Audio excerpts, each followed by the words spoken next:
Hola, ¿cómo estás? Tan contenta estoy yo. Vamos a empezar con los modelos psicoterapéuticos.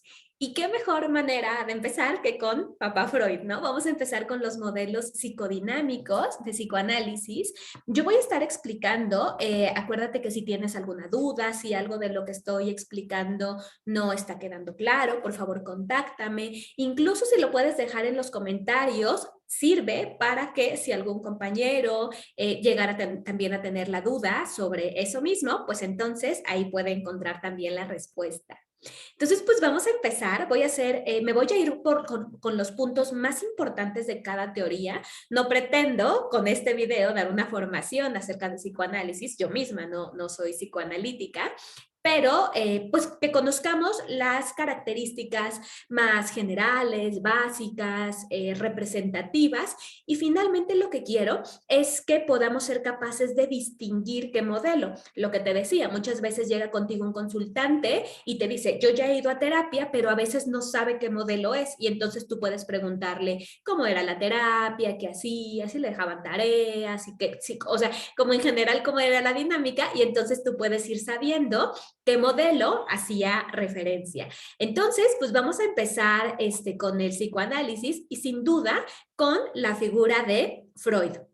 Entonces, pues bueno, voy a comentar primero algunos puntos esenciales de su biografía. Me da como curiosidad esta frase que se dice que Freud es el personaje probablemente más psicoanalizado de la historia, el paciente que no era paciente, ¿no? Y bueno, finalmente Freud nace en Moravia en 1856 y casi toda su carrera él está en Viena, donde crea y desarrolla el psicoanálisis, ¿no? Su teoría sobre la mente y su concepción de los trastornos mentales marcan no solo la pauta para la estructura y la formación de la psicología clínica como tal, sino también la representación de todo este estudio esquematizado de las formaciones mentales en la cultura occidental. Entonces, uno de los grandes méritos, y a mí me parece algo muy admirable y muy acuñable a Freud, es que él puso en palabras y le dio nombre a muchas cosas que hasta ese momento parecían inexistentes. Como seguramente sabes, él estudió medicina, era un neurólogo y estaba muy interesado en la investigación. Dentro de sus trabajos, él viaja a París y conoce a un médico muy importante de la época, Charcot, ¿no? Jean-Martin Charcot. Él era un francés que trataba de curar lo que entonces se conocía como histeria, y era un tipo específico de histeria que era histeria conversiva. Y el método que utilizaba Charcot era el de la hipnosis.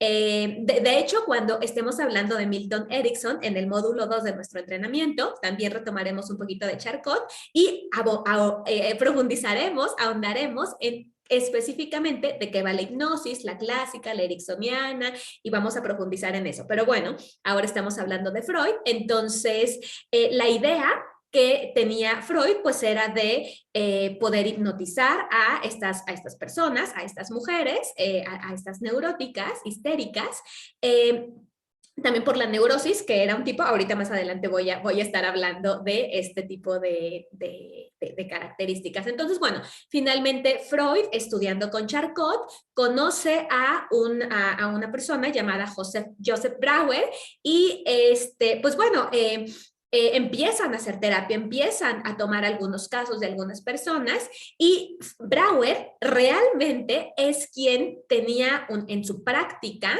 un método que denominaba catártico. Realmente Joseph Brauer es el que empieza y el que trabaja con la catarsis.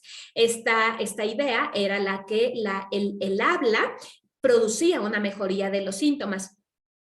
Finalmente, empezaban a tratar diferentes casos, se daban cuenta que a través de la hipnosis podían acceder a recuerdos olvidados por las pacientes, y finalmente todos estos recuerdos ellos pretendían canalizarlos a una actividad consciente, y con esto propiciaban la desaparición de los síntomas. Freud empezaba a poner en marcha también este método, el catártico, y seguía utilizando la hipnosis, pero no tenía muy buenos resultados implementándola. Se daba cuenta que no todo el mundo era hipnotizable, que algunos síntomas volvían a aparecer, entonces empezó un poco a dejar de lado la práctica hipnótica y se tomó más como eje central el método catártico, ¿no? Él se daba cuenta a través del contacto y el acompañamiento tan constante con sus consultantes, con sus pacientes, que el poder estarlas escuchando de manera ininterrumpida, el poder encontrar en su conversación pistas que le llevaran hasta las historias que estaban fuera de su conciencia, y entonces es que ahora sí se crea y se empieza a ejercer el método por excelencia del psicoanálisis, que son las asociaciones libres, ¿no? Dentro de su trabajo se va dando cuenta que algunas personas, algunos de sus pacientes, van teniendo resistencias, ¿no?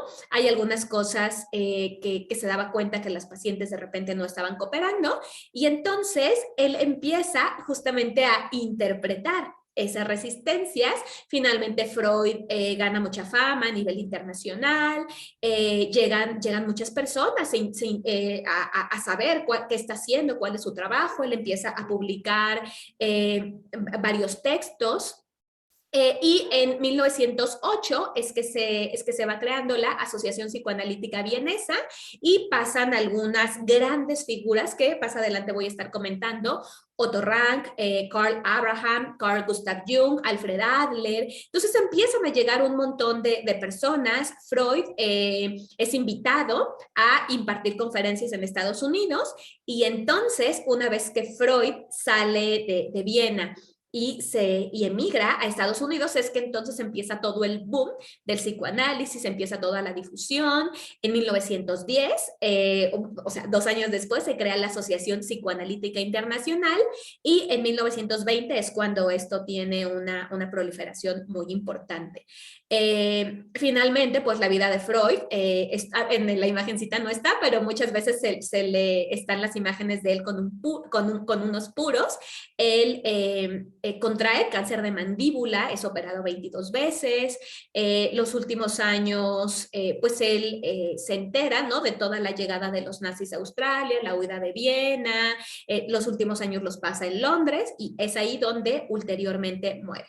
Bueno, pues un poco de esto, ya cuando hablemos de, tuvo por ahí algunas complicaciones personales, digamos, con Adler, con Jung. Ya hablaremos de ellos cuando toque el momento de hablar de su historia. Bueno, entonces el psicoanálisis finalmente se empieza a consolidar como una forma en la que se estudia el inconsciente y el tratamiento de los trastornos de la personalidad, tales como la neurosis.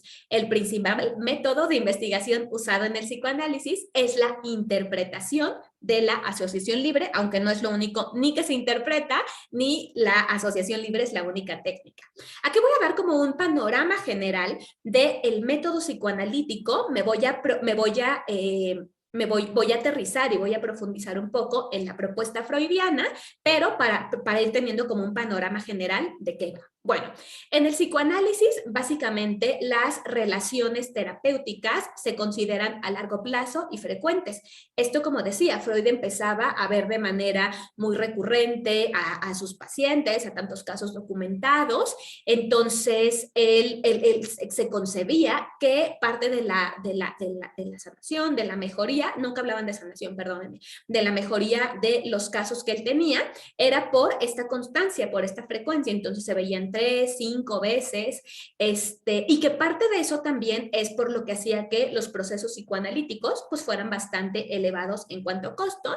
También hubo un tiempo, un tema de discriminación hacia los pacientes. Entonces se decía que solo personas con un poder adquisitivo alto, personas con ciertos niveles de escolaridad o con ciertas esferas sociales son los que podían acceder al psicoanálisis. Y finalmente también en los círculos había mucha esta parte como de que se reservaban el derecho de admisión.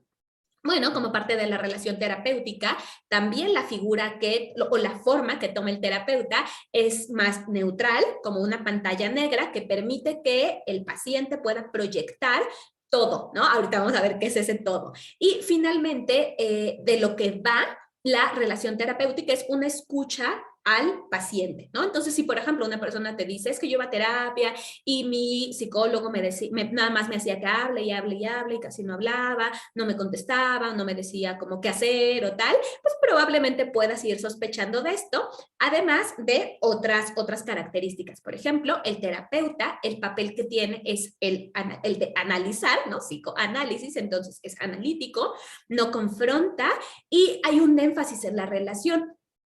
Esto también es algo que siempre me ha llamado mucho la atención de los procesos psicoanalíticos, como hay personas que se afianza tanto la relación terapéutica que mantienen procesos de muchos años. Personalmente, yo estuve, que serán unos 8 años en psicoanálisis, hubo momentos en los que iba 3, 4 veces a la semana, y la verdad es que la relación que yo tenía con mi terapeuta sí era muy fuerte, o sea, me pasaba algo y yo decía, le tengo que decir, ¿no? Y entonces era una relación muy, muy estrecha y bueno, finalmente también para personas que pueden estar como interesadas en un tipo de relación así, pues probablemente la respuesta la encuentren en el psicoanálisis, aunque particularmente, por ejemplo, desde los modelos breves, específicamente del breve estratégico, ponemos un alto y decimos, necesitas, no sé, máximo 10 sesiones, si ahí no hay una mejoría importante, suspendemos el tratamiento, ¿no? Entonces ya en su momento lo iré acordando, pero bueno, finalmente esta sí es una característica de los modelos psicoanalíticos. Parte de los objetivos es generar insights, ¿no? Que la persona se dé cuenta, que vaya creando estas conciencias de por qué, de dónde viene lo que le está pasando. Y finalmente, uno de los objetivos es conocer cómo el pasado afecta tu vida presente, ¿no? Ya decía Freud, infancia es destino, y entonces parte del tratamiento psicoanalítico va de eso. Entonces, ¿cómo se logra el que la persona se dé cuenta, el que conozca que el impacto que tiene su pasado? A través de la asociación libre, de la transferencia y la interpretación. ¿Qué se interpreta? Los sueños, la compulsión a la repetición y los lapsus. Entonces, hay ciertos postulados básicos que están presentes en el modelo terapéutico psicoanalítico y que es a través de lo cual pues, se fundamenta el quehacer. Uno de esto está esquematizado por Sergio Ramírez en 1938. Ahorita al final de la sesión les voy a recomendar algunos libros, algunos textos, en caso de que este sea un tema en el que ustedes quieran también profundizar. Y bueno, ¿no? El primero tiene que ver con la conducta motivada. Esto significa que determinado tipo de experiencias previas van a ser condicionantes de la conducta ulterior. Para ser más exactos, podemos decir que todo tipo de conducta está motivada por la historia del sujeto. Por supuesto que en esta historia intervienen factores tanto genéticos, hereditarios, como los que resultan de la interacción del individuo con su familia, con la sociedad, ¿no? Entonces, todas las cosas que la persona hace tienen un porqué, no es nada más porque sí, ¿no? Probablemente la persona no lo sepa, no lo identifique, pero de que hay un motivo, hay un motivo. Eso tiene que ver con la conducta motivada. La siguiente tiene que ver con las motivaciones inconscientes. Entonces, gran parte de las motivaciones generadoras de una conducta son inconscientes. O sea, muchas cosas realmente no sabes por qué las estás haciendo. Se asume que las motivaciones inconscientes sobrepasan a las conscientes, ¿no? Acuérdate del modelo del iceberg, ahorita lo voy a explicar, ¿no? Entonces, lo cual implica que una gran parte de lo que hace el ser humano está motivado por lo común y que por lo común desconoce el porqué. Las razones por las que hace una conducta generalmente son inconscientes, son variadas y hay muchas cosas que impactan. Por eso es un modelo psicodinámico, ¿no? Porque hay todo un movimiento de fuerzas, de pulsiones, de instintos. Ahorita los voy a estar explicando y puede haber o pueden también estar operando diferentes mecanismos de defensa. Entonces, otro de los puntos importantes es que las pautas de conducta son resultado de la interacción del sujeto con los objetos. ¿Esto qué quiere decir? Que las pautas de conducta, cualesquiera que sean, son resultado de la interacción del sujeto con los objetos que entraron en contacto con sus necesidades en la infancia, ya sea la mamá, el ambiente, el padre, los hermanos, y a veces la pauta de conducta es la repetición fotográfica de las pautas que van a estar sucediendo históricamente, ¿no? La compulsión a la repetición, ¿no? Las personas van haciendo sistemáticamente una y otra vez las mismas actividades, ¿no? Van teniendo una interacción constante y eso va a ser una repetición de esta interacción sujeto-objeto de la persona con los diferentes objetos de apego, de estímulo, libidinales, que se fueron construyendo y consolidando en la primera infancia. Otro de los puntos bien importantes del modelo psicodinámico y que también están presentes en otros modelos psicoterapéuticos es que la conducta tiende a automatizarse por una economía del esfuerzo, ¿no? Las personas tenemos esta contra biológica que el cerebro, ¿no? Pensémoslo que es el tomador de decisiones, finalmente las conductas tendemos a automatizarlas cuando las hemos repetido un gran número de veces y esta explicación la encontramos en las raíces fisiológicas. Probablemente tú te acuerdas de tus clases del sistema nervioso, en una de esas hasta te las di yo, donde estaba el modelo más básico, era la de cerebro triuno, donde tenemos un cerebro reptiliano, luego tenemos un cerebro, este es el cerebro que sobrevive, luego tenemos la corteza emocional, el sistema límbico, que es el cerebro que siente, y al final tenemos la corteza cerebral, ¿no? Entonces, como parte de este modelo de MacLean, lo que pasa es que cuando nosotros estamos pretendiendo hacer algo por vez primera, entonces estamos muy atentos. Imagínate cuando empezabas a manejar en coche, ¿no?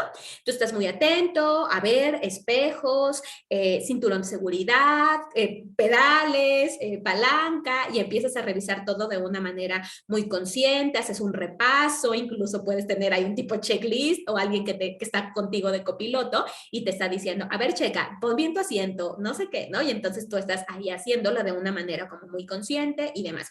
O cuando ya estás manejando, a lo mejor es la primera vez que vas a un lugar y entonces vas, ok, a ver por qué avenida y entonces esto, ya, aunque tengas el Waze, ¿no? Lo que sea, estás como, ok, tantos metros a la derecha y vas como muy atento. Cuando este proceso se hace en repetidas veces, deja de estar en corteza cerebral y se va a una estructura que son los ganglios basales. ¿Te acuerdas? Cuando tienes una vista del cerebro, ¿no? Por abajo, digamos, una vista basal, entonces los ganglios basales están por ahí cerca del cerebelo, ¿no? En esa estructura, por el puente de Baróleo, por ahí más o menos, para que te vayas ubicando. Bueno, finalmente entonces, cuando nosotros estamos repitiendo, esas conductas se hacen mecánicas, ¿no? Y entonces podemos repetirlo y entonces te subes a tu coche, ya después de tantos años de manejar, y entonces no te subes y a ver cinturón, sino simplemente lo haces y manejas y ya a lo mejor, no sé, te cachas un día que llegas a la casa de tu vecino, bueno, tu vecino no, a tu trabajo, y a lo mejor ni te diste cuenta, ¿no? De que, ay, ya llegué, ¿no? Y a lo mejor no es que ibas como, a ver, 200 metros a la derecha, sino eso la economía del esfuerzo ha hecho su trabajo, ¿no?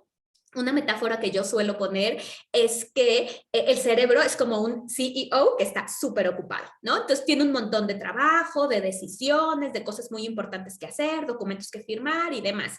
Entonces, si hay algo que no sea tan importante, lo va a delegar, ¿no? Como de, a ver, ya cambiamos la bolsa del bote de basura, pues que eso lo resuelva la persona de intendencia o lo que fuera, ¿no? Entonces, el cerebro, las funciones que no considera tan importantes, igual tiende a delegarlas por la cantidad de trabajo y de energía que necesita para desempeñar sus funciones.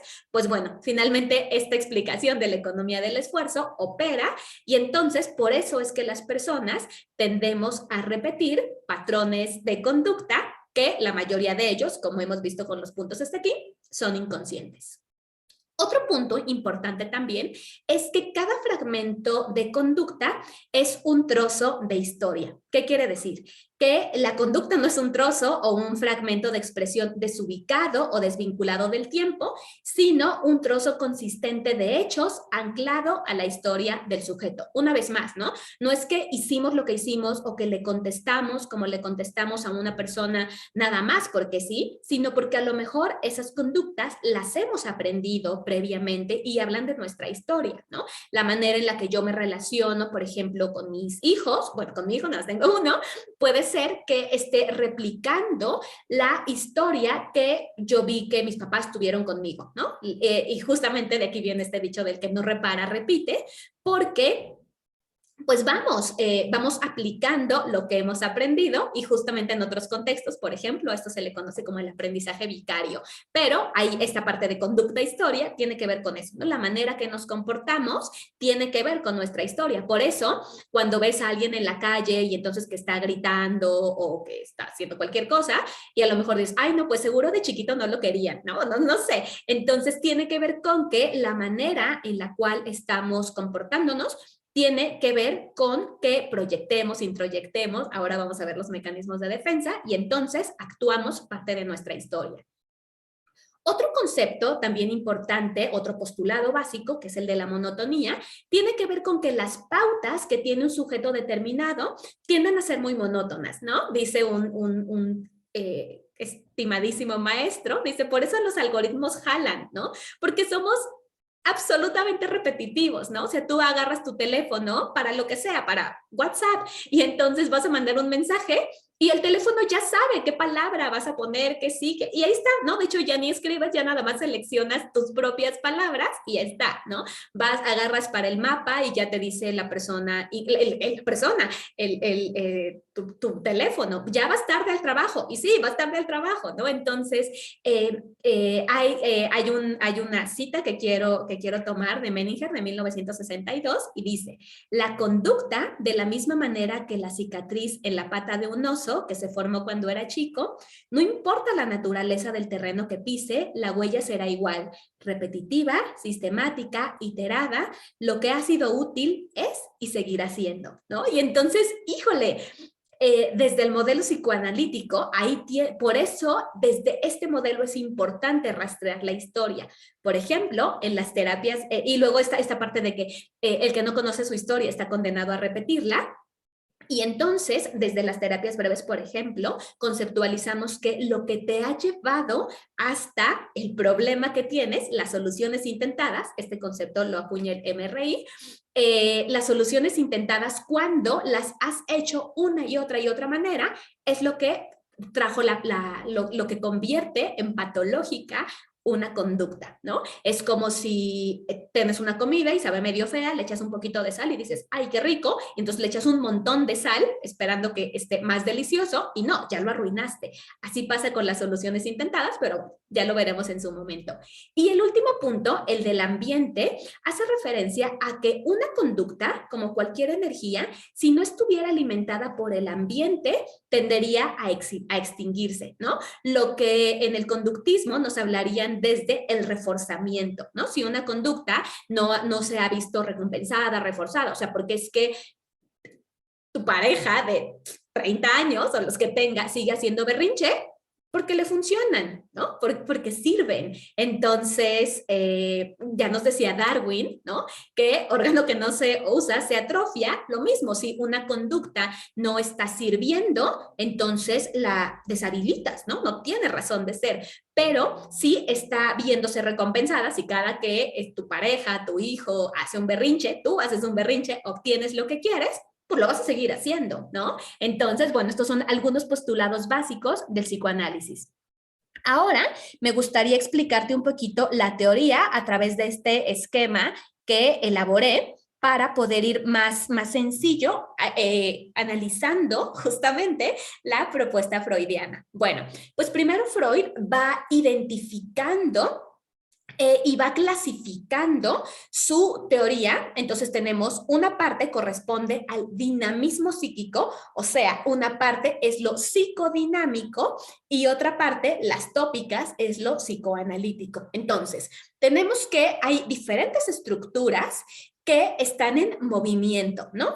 Son dinámicas. Entonces, ¿por qué se mueven? Bueno, primero, por la libido. La libido, me voy a pasar a la siguiente, se considera una forma de energía cuyas manifestaciones se organizan básicamente en instintos sexuales, ¿no? Ahora veremos la teoría psicosexual de Freud.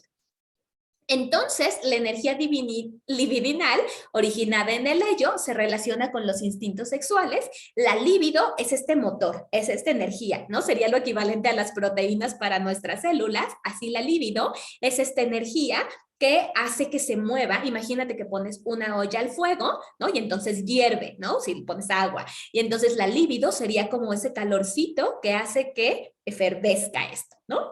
Toda la arquitectura y los lugares de almacenamiento intrapsíquico. Bueno, además, las pulsiones, eros y tánatos, vida y muerte, ¿no? Y estas pulsiones, ¿cómo se ven en la vida cotidiana? ¿No? Entonces, imagínate que hay una persona que fuma, ¿no? Y entonces se fue a hacer un estudio y le dijeron, pues que deja de fumar, ¿no? Porque el coronavirus, porque la capacidad pulmonar, por lo que fuera. Entonces la persona no hace caso, pues entonces es porque tiene, esto es algo muy reduccionista, solo para ejemplificar, tiene un tánatos muy presente, ¿no? Si por el contrario, no, sí, ya voy a dejar de fumar y va a terapia con nosotros, y entonces deja el cigarro, tuvo una pulsión de eros más fuerte. Además, en la economía operan los principios del placer y de la realidad que a su vez están consolidados en las tópicas. Entonces, Freud va estructurando su planteamiento a través de dos tópicas. La primera tópica se refiere a los lugares de almacenamiento de la información, inconsciente, preconsciente, consciente. Y la segunda tópica nos habla de las necesidades, ello, yo, super yo. Entonces voy a tratar de explicarlo a través de esta imagen de la que me apoyo. Entonces, pues nosotros vivimos en un mundo exterior, ¿no? En una familia, con una sociedad, con familiares, en un trabajo, con consultantes, lo que fuera. El mundo exterior nos da un montón de información, de estímulos, ¿no? Y nosotros, ¿no? Somos, digamos que el recuadro, tenemos estos tres niveles de conciencia, el yo, el super yo y el ello, ¿no? El ello es esta estructura psíquica dominada básicamente por el principio de placer, el yo, el principio de la realidad, y el super yo, el principio del deber ser. Bueno, pues el ello está inmerso en el inconsciente, es dinámico, es primitivo. El super yo también tiene una parte inconsciente, pero es este deber ser, estas reglas, y entonces lo que pasa es que tanto el ello como el super yo están constantemente en una pugna, ¿no? En una lucha, y en medio está el yo consciente y necesita tomar una decisión, ¿no? Entonces a lo mejor tú ahorita estás de, ay, ya voy a pagar esto, no me está interesando mucho, no lo estoy explicando muy bien, qué flojera, y entonces tu ello dice, no, ya mejor me voy a comer, o mejor me voy a dormir, o no sé qué, ¿no? Y tu super yo dice, no, sí, velo, te puede servir, tú dijiste que le ibas a echar ganas, qué sé yo, ¿no? Y entonces tu yo es el que debe tomar la decisión. ¿Qué vas a hacer? ¿No? Y entonces, como estas energías suelen crear suelen ser incluso, ¿no? Como muy duras, el yo depende, parte del trabajo es hacer fuerza yoica, ¿no? Fortalecer al yo, pero entre que pueden generar mucha ansiedad el tomar este tipo de decisiones, o algunas mucho más complejas, por supuesto, ocupa mecanismos de defensa para poderse proteger. Ahora los vamos a ver. Entonces, entre que suceden amenazas, represiones, y finalmente en el yo, que está más a nivel preconsciente, lo voy a explicar a través de la del iceberg. No la puse. No lo puse la del iceberg. Bueno, aquí lo voy a explicar a través de esta. Una disculpa, seguramente la tienes en la mente, donde en el iceberg se pone que la parte consciente es solo la puntita del iceberg, ¿no? Hay una parte preconsciente que puedes acceder a ella con un poco de esfuerzo, y todo lo que no vemos, donde está toda la gran parte del iceberg, todo eso es lo inconsciente. Y entonces es que estamos movidos así. Justo el dinamismo, como estamos viendo ahí en la pantalla, tiene las funciones de eros y tánatos, y eso topográficamente lo encontramos en el inconsciente y preconsciente, o sea, todo lo que está del agua para abajo. Y a nivel estructural lo tenemos en el ello, ¿no? Todo el principio del placer y todos estos procesos primarios que a nivel económico, haz de cuenta que es como jugar Candy Crush, ¿no? Que tienes las respuestas inmediatas y entonces por eso es tan gratificante decir, ay, ya, bajas la compu y te vas a dormir. Pues sí, está más rico dormir o cenar o comer o a la hora que, no sé, ¿no? Está más rico eso, ¿no? Pero en un nivel consciente tenemos al yo y al super yo, donde operan muchos mecanismos de defensa. No que los mecanismos de defensa sean conscientes, están en una parte preconsciente, sí sabes, pero hay una parte que puedes a través de un proceso psicoterapéutico develar, ¿no? Entonces, todas las normas sociales y topográficamente eso forma parte de lo consciente, el yo y el super yo, tú sabes lo que debes hacer, ¿no? Todas las partes de lo que conviene, porque justamente está asentado económicamente en el principio de la realidad y el super yo entra como un proceso secundario, ¿no? Entonces estás en una junta y ya te quieres ir y entonces dices, no, pues ya falta media hora o ya falta tanto. Y entonces es un proceso secundario el que puede entrar a regular esta conducta de tanto del ello como el yo y entonces me voy a regresar a donde estaba, pues bueno, ¿no? Otra parte también importante dentro de la propuesta de Freud, entonces hablaba que tenemos estos tres niveles, consciente, preconsciente, inconsciente, ello, yo, super yo, y entonces tienen todas estas cosas. Adicional a esto, el ello, yo y super yo son estructuras que se van formando socialmente y conforme pasa el tiempo. Entonces, los bebés empiezan y son puro ello, ¿no? Por eso el bebecito pues te llora a las 3 de la mañana y no le importa si estás cansado, no dice, ay, qué pena con mis papás, no los estoy dejando dormir, si la verdad no tengo nada. No, o sea, es puro ello, ¿no?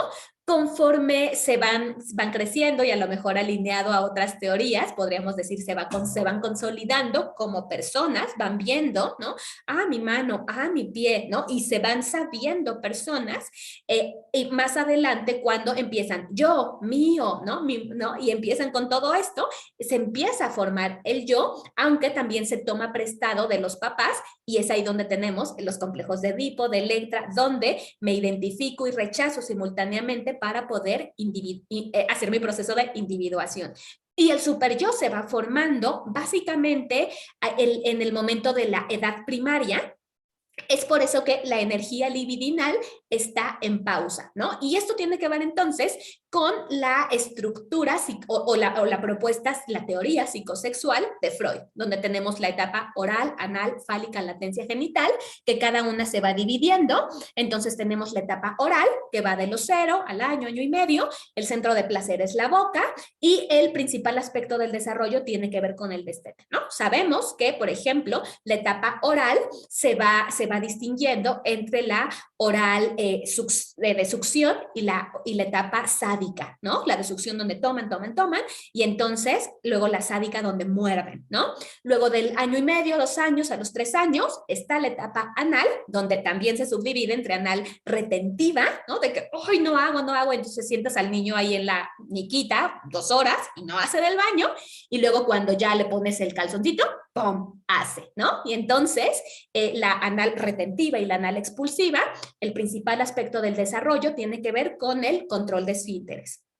Luego, en la edad preescolar, de los 4, 5, 6 años, viene la etapa fálica, donde el centro del placer, el centro libidinal, está en los genitales, y aquí es donde tenemos la identificación con el progenitor del mismo sexo, y el periodo de consolidación del super yo, de los 6 a los 12 años, donde la etapa es la de latencia, no hay placer en ninguna zona en específica, más bien se va consolidando el super yo y se adquieren los mecanismos de defensa. Y de los 13 años en adelante empieza el desplazamiento libidinal hacia la zona genital y entonces el principal aspecto del desarrollo tiene que ver con una relación sexual madura, ¿no?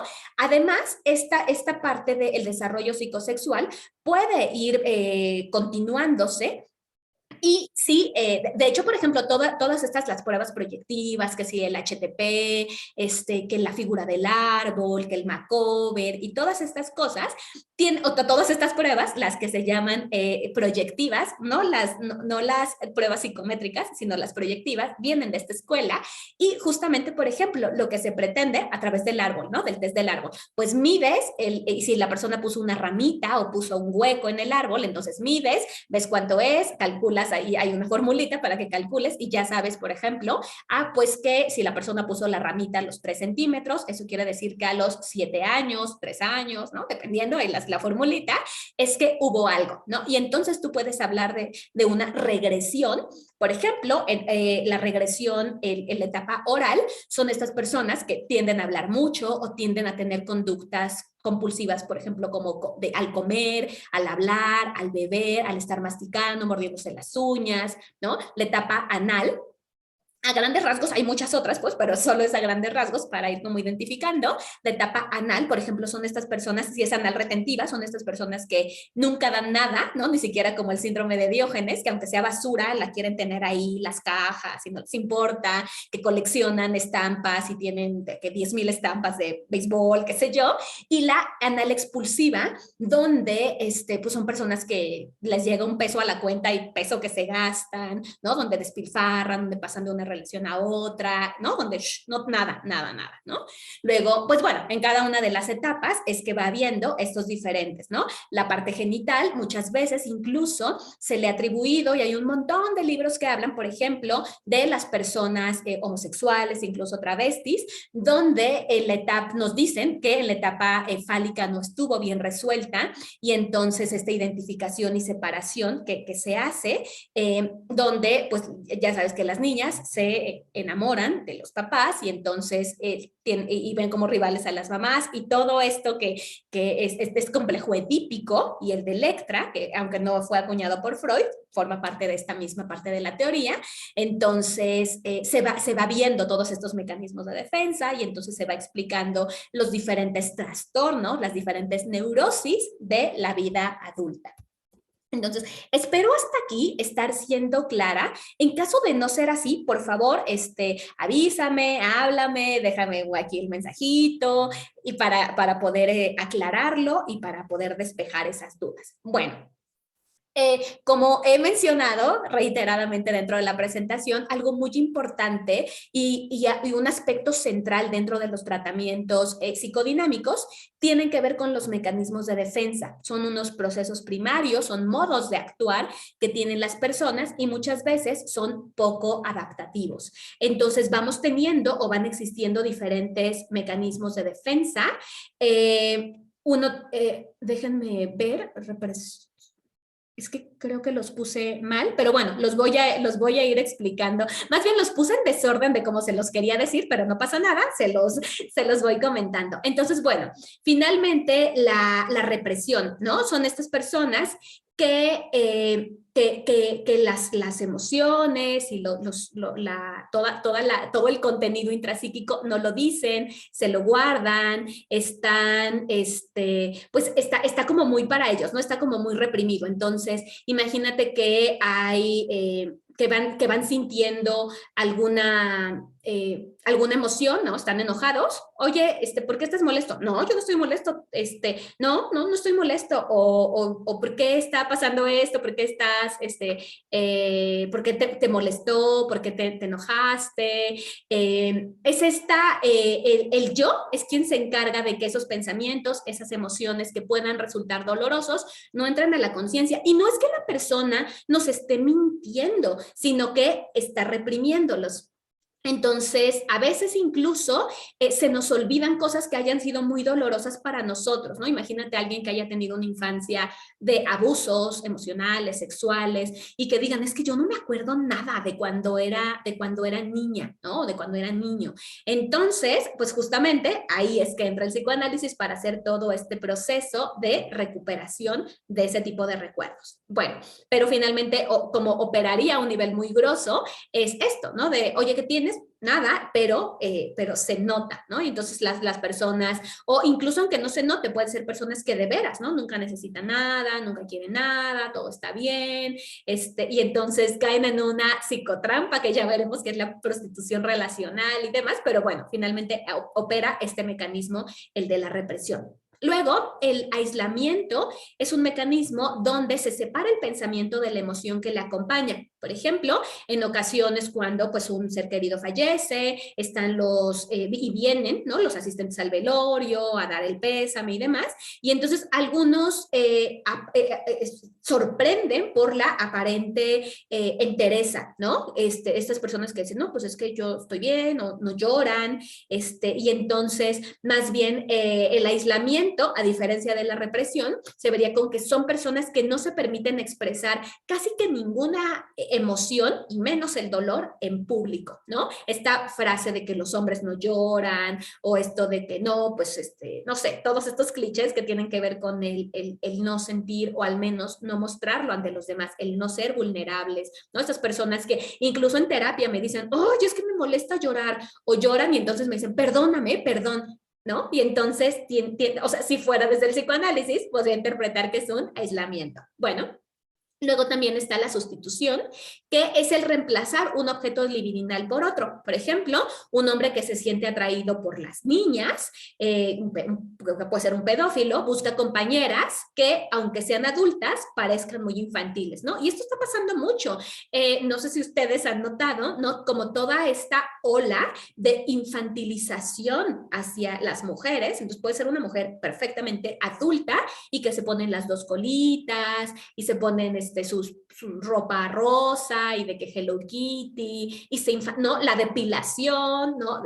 Total. Entonces, estas cosas que te distinguen y que te hacen, por ejemplo, mujer, lo hablo más en femenino porque aunque en los hombres también se da la carga y los estigmas de género y demás, pesan más en las mujeres, pero bueno, finalmente toda esta sustitución tiene una base psicodinámica, ¿no? Psicoanalítica, y que es un mecanismo de defensa que también se puede analizar, interpretar, etcétera. Tenemos la formación reactiva, que es un deseo, un pensamiento inaceptable que se transforma en lo contrario. Por ejemplo, un individuo que sea poseedor de un fuerte impulso libidinal y su moral le permite aceptar esos impulsos, esos deseos, se presenta como extremadamente puritano y crítico con los deslices de otros, o sea, personas que sienten, ¿no? Esta pulsión, este deseo. Y por ejemplo, yo tenía un conocido que decía, no, es que el sexo, eso es sucio, es asqueroso, solo debe ser, o sea, cuando te casas y solo para reproducirse. Y entonces se casó con una de mis amigas. Y yo cuando le pregunto a mi amiga como de, oye, ¿y qué onda? ¿Cómo va eso? Me dice, sí, o sea, o sea, ni siquiera, ya tienen como 10 años de casados o más. Dice, no, pues como dijimos que no íbamos a tener hijos, no he tenido relaciones sexuales con él. Y entonces cuando ella hace comentarios, o no soy, estamos platicando de alguna cosa así, le parece algo así como repulsivo, como que están muy mal. Y entonces, pues bueno, ¿no? Operando la formación reactiva. Hay otro mecanismo de defensa, que es el de la negación, y es el proceso en el cual se rechaza que haya algunos hechos que pueden ser claros para el resto de las personas, ¿no? Que todo el mundo se da cuenta, menos la persona. Entonces, por ejemplo, que es una parte también importante en los procesos de duelo. De las primeras etapas es la negación, ¿no? Esto se estudia mucho en la tanatología, pero donde, por ejemplo, le dicen a una persona, oye, te hicimos ya tu check-up de rutina y detectamos que tienes cáncer. No eso va a ser de alguien más. Yo creo que se equivocaron de los estudios o le informamos que acaba de fallecer su esposo o esposa, ¿no? No, yo creo que se equivocaron, número equivocado, no, han de estar mal, ¿no? Entonces, bueno, operando un poco la negación con ejemplos extremos, pero bueno, para irlo identificando. Otro mecanismo de defensa, el desplazamiento, consiste en separar el afecto de la persona u objeto, lo que genera y lo traslada a un objeto diferente. Por ejemplo, una persona que no se permite como enojarse, odiar a su mamá, que sea muy negativa y entonces traslada el odio a todas las figuras negativas, a todas las figuras, bueno, femeninas de esa edad. Entonces, como no puede, o sea, como imagínate que la mamá, no sé si es la historia de la Mataviejitas, ahora que lo pienso, pero bueno, entonces imagínate que tu mamá, ¿no? Te humilla, te trata mal, te insulta, te degrada, lo que fuera, pero es no, mi mamá no, es que uno no debe odiar a las mamás porque ellas te dieron la vida. No estoy diciendo que la odies, pues, pero el desplazamiento pasaría en que no la odio a ella, pero sí todas las mujeres de más o menos la edad de mi mamá o con las características de mi mamá o de quien sea, todas me caen mal, me parecen aversivas, las insulto, las odio, quiero que se mueran, ¿no? Todas. Y entonces, bueno, pues esa es una forma de que desplazas. No lo puedo hacer contigo. Otra forma de desplazamiento, lamentablemente bastante cotidiana que yo he encontrado en terapia y en general, son estos desplazamientos de, híjole, como me enojé tanto con mi jefe y en el trabajo me dijeron tantas cosas tan feas y me regañaron o me bajaron el sueldo, o bueno, eso no se puede legalmente, pues, pero me pusieron más trabajo, me dejaron salir hasta tarde, pero pues no le puedo gritar, pues, bueno, no le grito a mi jefe, entonces voy y le grito a mi esposo, ¿no? Le grito al mesero, ¿no? Qué sé yo. Entonces, bueno, el desplazamiento operando. La proyección es esta tendencia a atribuir a otra persona características o cualidades que el propio individuo tiene y se acepta a negar, ¿no? Esta famosa frase de que ves la paja en el ojo ajeno, pero no reconoces la viga en el propio, ¿no? Entonces yo digo, ay, no, qué feo que mis vecinos sean tan chismosos, porque fíjate que el otro día que pasó esto, la otra vecina, no sé qué, pues las chismosas estoy siendo yo, ¿cierto? Pero entonces, como proyecto eso, lo veo en los demás, pero no lo veo en mí misma, ¿no? Así de que, ay, no, es que las mujeres que no atienden a sus esposos y que, ay, no, pues que no sé qué, y entonces yo no lo atiendo, ¿no? No que esté bien o no que esté mal, sino que simplemente eres como incapaz de poderlo ver en ti y entonces, ¡pum!, lo proyectas a los demás, ¿no? Me decía justamente hace no tanto un chico en sesión, me decía, es que yo no sé por qué tengo tan mala suerte que todas las personas terminan odiándome, ¿no? Todas las personas, y entonces cuando yo investigaba, él odiaba a todos, y yo decía, ¿y tú? No, yo estoy súper bien, o sea, no, yo soy súper cool, yo soy súper relajado, pero por las otras personas, o sea, ¿qué les pasa? Están tontos, y no sé qué, y entonces humillando, ¿no? Y entonces que me parecía como, me parecía, ¿no? Un ejemplo claro de, pues, una proyección. Introyección, también se le conoce como identificación, es justamente el fenómeno opuesto a la proyección. Acá más bien las cualidades o características que valoramos mucho, que también puede operar de modo inverso. ¿En qué sentido? Que, por ejemplo, si yo tenía una mamá muy crítica, ¿no? Que me decía, ay, qué fea te ves, estás muy tonta, entonces lo introyecto y ahora yo me lo digo a mí misma, ¿no? Entonces me estoy arreglando y ya ni vivo con la mamá o con mi mamá, pues, y yo me digo, ay, me veo bien fea, ay, estoy bien tonta, ¿no? Entonces introyecto esa voz. Otra manera es que también podemos introyectar cosas positivas, ¿no? Digamos, entonces yo veo a mis amigas, ¿no? Por ejemplo, que son muy estudiosas, muy disciplinadas y demás, y entonces yo también quiero asumir eso, ¿no? Y entonces me empiezo a vestir como mis amigas, a peinar como mis amigas, ¿no? Como si ya se me fuera a pegar por eso, pero bueno, algo que también suele pasar y que se analiza, no lo puse ahí, pero también hay análisis de transferencia contra transferencia, también a veces pasa que los analizados, los pacientes, tienden a imitar conductas del terapeuta, ¿no? Llegan de repente a la próxima sesión con tus mismos aretes, con tu misma blusa, se compran tu misma agenda y entonces están introyectando. Otro mecanismo es el de la sublimación, donde se sustituye un objeto de deseo, una actividad o un pensamiento que es real, pero que nos resulta inaceptable con otra cosa que consideremos que sí es aceptable o que incluso tiene un valor moral que reconocemos socialmente. Por ejemplo, un cura o una monja se pueden volcar en su trabajo cuando experimentan impulsos sexuales pues que su juramento, que por su condición no podrían permitirse, y entonces en lugar de pues abusar de niños o lo que fuera, de romper su juramento, entonces se vuelcan a la oración, ¿no? O por ejemplo, una persona, los artistas, ¿no? Mozart o todos estos artistas, entonces tienen una fuerte emoción, una frustración, un enojo, y entonces lo plasman en el arte, crean una canción, una pintura, una escultura, tocan un instrumento, ¿no? Entonces están sublimando. Por supuesto que con esto podemos ver que hay mecanismos de defensa más adaptativos que otros, ¿no? Entonces, en primera instancia, en el tratamiento, se pretende ir abandonando los más desadaptativos, migrarlos por unos medianamente adaptativos y luego desprenderse de ellos, ¿no? En la racionalización consiste en buscar una explicación lógica para justificar aquellas acciones, pensamientos o emociones que nos producen un enorme malestar. La racionalización disminuye la ansiedad, ¿no? Entonces, por ejemplo, un soldado puede producirle una gran ansiedad, la idea de tener que matar, pero dice, no, pues es que no lo hago por mí, lo hago por mi país, ellos son los malos, nosotros somos los buenos, y entonces con una parte de, bueno, pues es que no me está quedando de otra, ¿no? Entonces racionalizas y finalmente pues vas teniendo ese tipo de conductas. Y por último, pero no por eso menos importante, la regresión, ¿no? La persona que se siente desbordada por su realidad retorna a comportamientos, pensamientos o expresión de emociones característicos de una fase anterior de evolución, ¿no? Por ejemplo, cuando un niño chiquito nace el otro hermano y entonces se empieza a hacer en la cama cuando ya había controlado esfínteres, ¿no? O también quiere mamila o pecho o lo que les den, ¿no?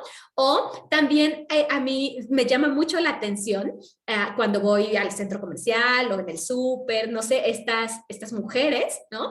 Que le dicen a su marido con voz infantil de, ay, ¿me lo compras? ¿No? Y no, hasta como que cambian el tono de voz como infantilizado, ¿no? Y entonces, pues para intentar obtener pues aquel objeto o conducta del esposo, etcétera, pues, pero bueno, finalmente así va operando esta parte de los mecanismos de defensa. Estos no son los únicos mecanismos de defensa que existen. Hay varios más. Hay autores que han ido agregando. Recordemos que el psicoanálisis, como todas las otras corrientes, son modelos vivos, ¿no? Entonces están en constante evolución y demás. Entonces, bueno, decía que las interpretaciones son algo clave en el proceso psicoterapéutico, y otra cosa que suele, y que es todo un tema, ¿no? De hecho, bueno, no todas las publicaciones, pero hay algunas publicaciones hechas por el mismo Freud que tienen que ver con con los sueños, ¿no? Los sueños se interpretan, son la vía regia al inconsciente, porque ahí te va dando, ¿no? Se utiliza otro mecanismo de defensa que es la condensación, donde a través de los simbolismos se condensan y entonces tú empiezas a soñar y experimentar una realidad. Otra de las cosas que que entran en el terreno psicoterapéutico tiene que ver con los actos fallidos. Estos se definen por Freud como intenciones reprimidas, perdónenme, lo leí bien, intenciones reprimidas con frecuencia para expresar falta de atención, ¿no? Entonces hay diferentes tipos de lapsus linguae, o sea, de qué hablas, de qué haces, etcétera. Entonces, por ejemplo, cada que vas a entrar a una junta importante y te manchas la camisa, cuando le quieres hablar a una persona y le dices el nombre de otra, ¿no? Estos actos, estos errores, finalmente lo que están haciendo, estos actos fallidos son como una válvula de escape, y entonces desde la propuesta psicoanalítica es como todo este dinamismo y toda esta carga que hay inconsciente necesita una válvula de escape porque está muy efervescente, y entonces es que encuentran en los lapsus o actos fallidos esta solución, ¿no? Voy a hablar brevemente de algunas de las técnicas que se adoptan desde la propuesta psicodinámica, ¿no? Uno tiene que ver con las posiciones del terapeuta, que tenemos en primera instancia la regla de la abstinencia. ¿Y esto qué quiere decir? Que el psicoanalista se mantiene en una posición de neutralidad absoluta, ¿no? Respecto al paciente. Por eso muchas veces incluso está en el psicoanálisis más ortodoxo, más clásico, está el diván y el analista se pone sentado a espaldas del paciente de tal manera que éste no pueda verlo, ¿no? Y por supuesto no pueda escuchar. La intención es que pueda reflejar, ¿no? Esta pantalla negra que decía, y que la persona es el que tenga el propio proceso. Y otra de la posición y del rol del terapeuta tiene que ver con una atención flotante. Debe prestar a todo el material que esté surgiendo en el contexto psicoterapéutico, porque justamente lo que tú estás viendo es la asociación libre. Parte de las indicaciones y la verbalización que se le da al paciente es que debe hablar de todo cuanto le venga a la mente, no importa si lo considera irrelevante, absurdo, que no tiene sentido, que por favor lo comparta, ¿no? Entonces, a través de esto se pretende que el terapeuta obtenga información de 3 tipos de fuentes: la asociación libre, el análisis de la transferencia y los análisis de la resistencia, ¿no? El que de repente el paciente no vaya, que se le olvide la cita, etc. Luego, ¿de qué formas se obtiene material para poder hacer justamente la tarea primaria del psicoanálisis, analizar? Bueno, la asociación libre decía, ¿no? La persona tiene que decir todo lo que le venga a la mente, no importa si es trivial, ridículo, doloroso, pueden ser sensaciones, recuerdos, fantasías, pensamientos, comentarios sobre el propio análisis, y entonces también se presta atención especial cuando hay algunos lapsus, el contenido de los sueños, los actos fallidos, ¿no? Si la persona te dice, no, es que fíjate que mi mamá, ay, no, mi maestra, ¿no? Ay, por ejemplo, ese tipo de cosas, ¿no? Ya decía, la interpretación de los sueños, el contenido manifiesto, que es lo que recuerda la persona que soñó, y el contenido latente, que es esta expresión simbólica de estos recuerdos. Y el análisis de la transferencia, sí, correcto, y luego de la resistencia. De la transferencia es la relación que se establece entre el paciente con el terapeuta, y la idea de Freud es que las personas repiten con el analista relaciones problemáticas de su infancia y sobre todo con las figuras de autoridad, ¿no? Entonces, si de repente el paciente se enoja con el analista o empieza a tener ciertos sentimientos, actitudes, fantasías y demás, eso se analiza. Lo que pase en la transferencia se analiza en terapia. La contratransferencia, que son los sentimientos, las emociones que tiene el terapeuta por su paciente, se llama contratransferencia, y eso se analiza en supervisión. Y por último, también en supervisión, o sea, del terapeuta con su terapeuta, ¿no? Y por último está el análisis de la resistencia, y justamente es todas las cosas que la persona hace, dice, para tratar de impedir el acceso a sus contenidos inconscientes. Dicho de otra manera, todos los obstáculos que el cliente pone al esclarecimiento de los síntomas y al progreso de la cura, ¿no? Entonces, si habías dicho, ok, la próxima sesión vamos a hablar de esto que pasó con tu mamá, y no llega a la próxima sesión, se le olvida, entonces tú ahí identificas que la persona está siendo resistente a ese tema.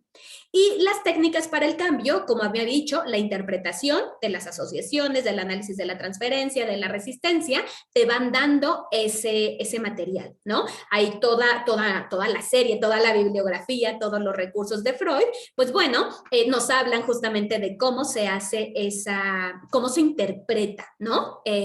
Luego está el señalamiento y la clarificación, que es esta técnica. La interpretación es el mecanismo fundamental para promover el insight, pero no es la única técnica de cambio que se emplea en el psicoanálisis.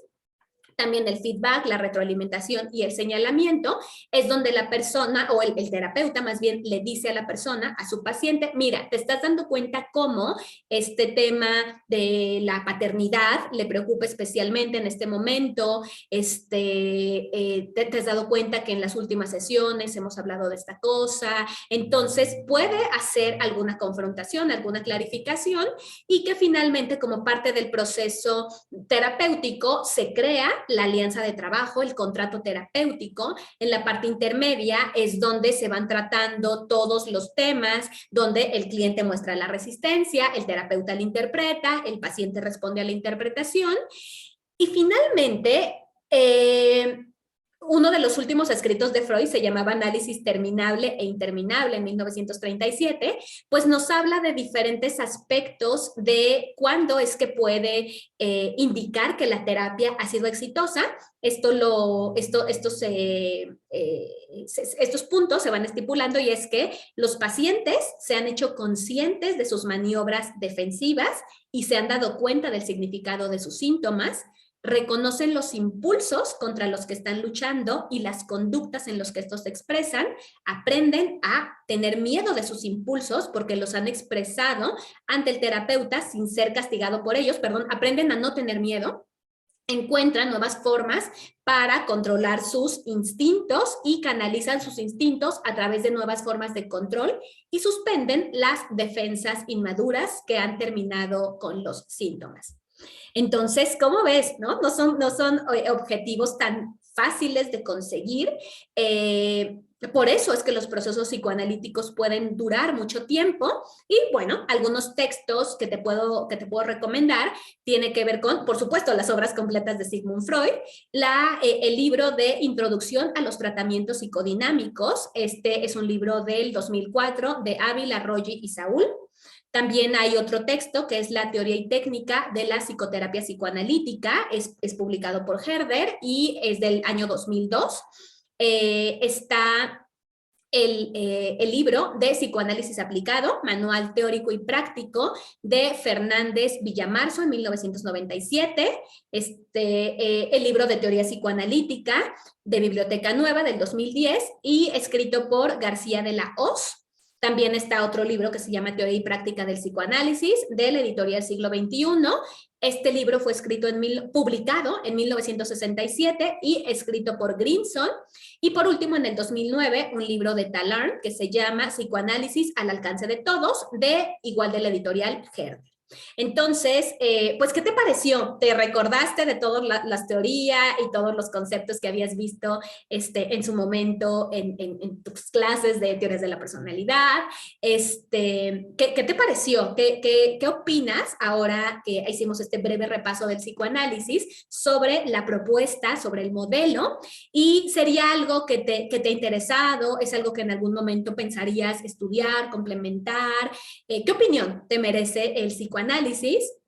Y bueno, pues voy a hacer otro video para hablar de otros autores psicodinámicos y poder ir pues complementando esta formación y esta charla que pues bueno, comparto contigo en esta ocasión. Agradezco muchísimo que te hayas conectado, que hayas revisado el material, que me avises si es que hay algo que no fue muy clara, que te quedaste con dudas. Por favor, dime, pónmelo aquí, mándame un WhatsApp, lo que tú quieras. Y pues bueno, nos vemos muy prontito. Y pues gracias por verme, por estar acá. Que estés muy bien. Gracias por haber revisado este material.